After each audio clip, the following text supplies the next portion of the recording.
been this asbestos has been there for 8 years or so. It's been left there beside a school for 8 whole years. I remember I heard it was in a port. I think it was on BBC, and I heard a lady in that from that community talking about this and basically what they've had to put up with. I mean, Tim, you've tweeted about it. I've tweeted about it. I mean, if this was Ormo Park, if this was Comber Greenway, if this was Belfast Castle or Stormont Estate, would that really have been left there for Not so a long? chance. No, and that is the scandal here. I mean, forget about the bonfire. That's a sideshow, and it all passed off, and whatever about all of that. It's an absolute scandal that a working class community. Well, I think there's two scandals in this actually. One is that a working class community has had to live since 2011. My goodness, 13 years. I had a health hazard. You say, well, the site's secured. Kids are going to climb on the site. They're not going to know what's asbestos and what's not asbestos. And they're going to climb over these mountains and all this sort of thing. Who knows what kids have been doing, having snowball fights with asbestos or whatever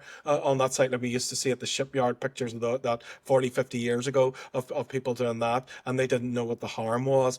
I think the second thing that's a scandal is there's a site in an area of housing need that is laying vacant now for goodness knows how many years. Whenever there's a desperation for housing, social housing in that area, that's the scandal of this. Let's see, because this trouble will not be here this time next year.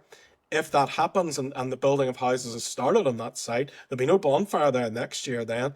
But I just pressingly suspect asbestos will still be there. A bonfire will be back, and we'll be back to discussing this again. Won't that be depressing?